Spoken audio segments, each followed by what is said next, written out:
Meus irmãos, eu vos cumprimento com a paz do Senhor. Amém.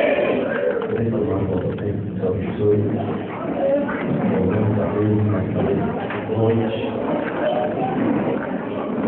Pela oportunidade que o Senhor nos dá de estar aqui para adorar, louvar, exaltar ao nome do Senhor. A bem da verdade que eu acredito que toda essa igreja se reúne aqui nesta noite no propósito de receber aquilo que Deus tem para dispensar sobre nossas vidas nesta noite. Queridos e amados irmãos, eu quero vos convidar para abrir comigo a sua Bíblia, segunda carta de Paulo aos Coríntios, capítulo 4, e nós vamos identificar este capítulo para lermos a palavra do Senhor. Eu louvo a Deus pela oportunidade de estar aqui nesta igreja, adorando o Senhor, pela vida do pastor da igreja, o pastor Haroldo, que tem nos cedido a oportunidade. Que Deus abençoe em nome do Senhor Jesus. Eu louvo a Deus também pela vida do meu amigo, meu grande amigo, irmão Jaime Crispim, tem sido um grande companheiro, sua esposa, Cristiane também, um amigo nosso. Eu louvo a Deus pela vida desse abençoado que tem nos ajudado muito. Eu louvo a Deus pela vida do meu cunhado, que falou aqui, irmão Marcelo, que tem nos acompanhado com a minha nessa noite. Os obreiros também, que são aqui grandes que possam ver no labaredo. Deus abençoe no nome de Jesus. Capítulo 4 de segunda carta aos Coríntios, versículo de número 6, nos diz assim: porque Deus que disse, de trevas resplandecerá luz, Ele mesmo resplandeceu em nossos corações, para a iluminação do conhecimento da glória de Deus na face de Cristo. Temos, porém, este tesouro em vasos de barro, para que a excelência do poder seja de Deus e não de nós. Amém. Queridos irmãos, nós temos visto a palavra do Senhor dentro de um contexto bastante importante que o apóstolo Paulo estava ensinando à igreja aos Coríntios. A igreja aos Coríntios já havia recebido uma primeira carta, uma carta de exortação, porque vários problemas estavam sobre a igreja, estavam surgindo no meio da igreja, e o apóstolo, por causa dos problemas, escreveu uma carta exortando os irmãos acerca de vários assuntos, tanto assuntos litúrgicos como de responsabilidade para com a família e para com Deus. Essa primeira carta, ela foi inserida dentro de um contexto doutrinário, aonde o apóstolo teve que ensinar a igreja a se portar, tanto dentro de casa como dentro da igreja. Porém, quando o apóstolo escreve e percebe que a sua primeira carta foi bem recebida dentro da igreja de Corinto, a Bíblia diz agora que ele escreve uma segunda carta, uma carta diferenciada, uma carta não motivada por causa de problemas, mas motivada por causa de um grande amor, de uma grande comunhão que o apóstolo tinha para com a igreja de Corinto. Ele escreve uma carta diferente, não exorta, mas agradece ao povo por eles terem recebido a exortação. Mas no capítulo 4, ele vem falando acerca do ministério de Jesus. E quando ele chega no verso de número 6 e 7, ele antes dá aqui esse versículo, a introdução acerca de um texto que ele fala acerca de provas, provações, tribulações. Se nós continuarmos a leitura, nós vamos ver o apóstolo aconselhando a um povo que estava sendo provado, atribulado, a não desanimar, a não parar, a não negar a fé, porque no verso 17 ele diz que a tribulação ela é leve e momentânea, logo ela vai passar. E ele começa dizendo assim, que o mesmo Deus que lá no Gênesis 1 disse, haja luz, também dentro de nós resplandeceu uma luz. O mesmo Deus chegou nas trevas e a vida e disse, haja luz. Ele na nossa alma resplandeceu uma luz. E ele deu nome a essa luz. É uma iluminação da glória de Deus na face de Cristo.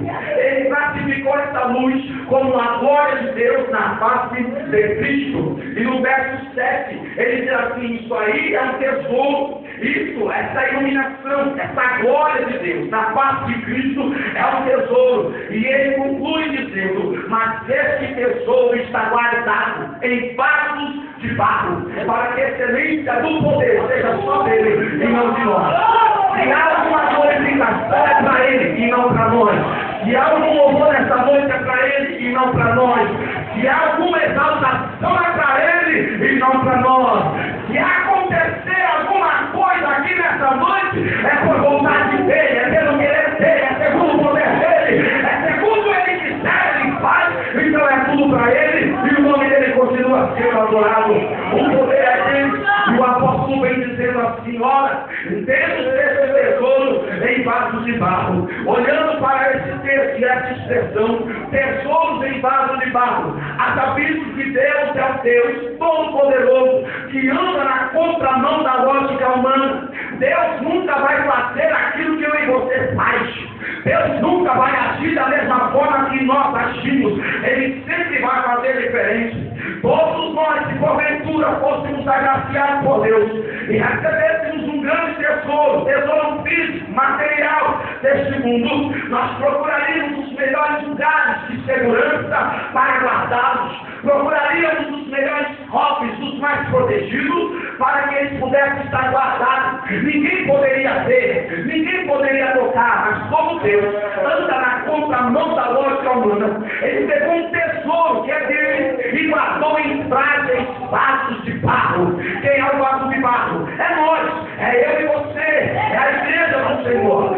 Somos vasos de barro que temos um tesouro guardado dentro de nós. É a glória de Deus na face de Jesus Cristo. Aleluia! E quando eu começo a entender isso aqui, o Espírito Santo trouxe uma revelação ao meu coração. Porque dentro da Bíblia Sagrada, segundo a primeira carta de Timóteo, capítulo 2, versículo 20, o apóstolo Paulo disse que havia vários tipos de vasos: vaso de ouro, vaso de bronze, vaso de prata, vaso de madeira e o também mais conhecido de barro. Agora, olhando para as matérias-primas de vasos, porque é que Deus escolheu justamente o barro para simplificar e simbolizar a sua igreja? Porque o barro? Porque não o ouro? Porque não a prata? Porque não a madeira? Porque o barro? E olhando para a Bíblia Sagrada, nós encontramos pelo menos 4 características, porque Deus escolheu o barro em lugar do ouro, em lugar do bronze, em lugar da prata e em lugar da madeira. A primeira é porque o barro não vale nada. Barro não tem valor nenhum. Barro não serve para nada, a não ser para sujar. E quando eu começo a entender isso, eu vejo, simplificando aqui para os dias atuais, a igreja, aos olhos do mundo, não tem muito valor. Alguns são até zombados, outros são perseguidos, porque o mundo não entende e não consegue se conectar com as coisas de Deus. Sabe por que Deus te escolheu? É porque para o mundo você não vale nada. Sabe por que Deus te chamou? É porque para o mundo você não tem valor nenhum. Então Deus disse: se o mundo não quer, eu quero. Se o mundo não quer, eu quero. Se o mundo não chama, eu chamo. É por isso que Deus escolheu você, porque você é desprezado. Barro não vale nada. Ninguém aqui guarda barro. Ninguém aqui coleciona barro. E se pegar barro na roupa, vai lavar para tirar. O mundo não quer barro. O mundo não gosta de barro. Para o mundo barro não serve. Mas para Deus ele disse: se não serve para você, serve para mim. Se não dá para você, dá para mim. Deixa. Se no barro eu vou extrair alguma coisa, você sabe, não vai dar. Mas Deus vai extrair alguma coisa de você. Se você quer extrair na vossa santuário,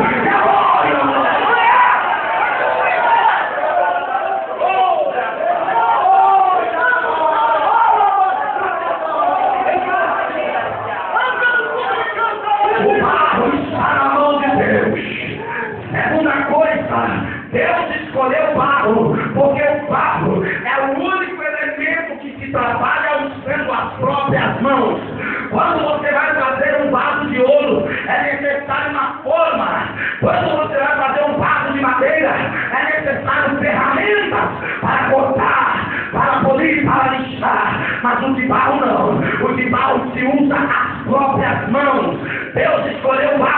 simbolizar